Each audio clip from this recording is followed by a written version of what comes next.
मलयगढ़ राज्य की राजकुमारी सौम्या अपनी सुंदरता और वैभव पर अत्यधिक घमंड करती थी।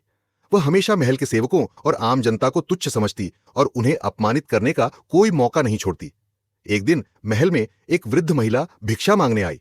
उसने राजकुमारी से कहा, बेटी थोड़ा अनाज दे दो, भूख से प्राण निकल रहे हैं। सौम्या ने घृणा से कहा, दूर हटो, तुम्हारी जैसी गरीबों को देखना भी मेरे लिए अपशकुन है। और उसने महिला को धक्का देकर बाहर निकाल दिया। महल के कई लोगों ने यह दृश्य देखा, लेकिन कोई कुछ न कह सका। कुछ महीनों बाद मलयगढ़ पर दुश्मनों ने हमला कर दिया। राजा को बंदी बना लिया गया और महल पर कब्जा हो गया। राजकुमारी किसी तरह अपनी जान बचाकर जंगल में भागी। वह अब अकेली थी, बिना किसी नौकर के, बिना भोजन और पानी के।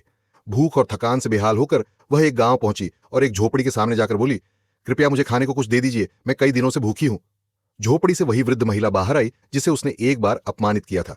महिला ने राजकुमारी को पहचान लिया और कहा, समय ने तुम्हें मेरी स्थिति में ला दिया राजकुमारी, पर मैं तुम्हारी तरह निर्दयी नहीं हूं। भीतर आओ, मैं तुम्हें खाना दूंगी। राजकुमारी सौम्या को अपनी गलती का एहसास हो गया। उसने झुककर वृद्धा से माफी मांगी और कहा, आज मुझे समझ आ गया कि असली महानता रुतबे में नहीं बल्कि दयालुता में है। जब युद्ध समाप्त हुआ और राजा को मुक्त किया गया, तब सौम्या महल लौटी, लेकिन अब वह घमंडी नहीं रही। उसने गरीबों और सेवकों के प्रति दयालुता दिखानी शुरू की। इसीलिए कहते कि अहंकार ज्यादा समय तक नहीं टिकता।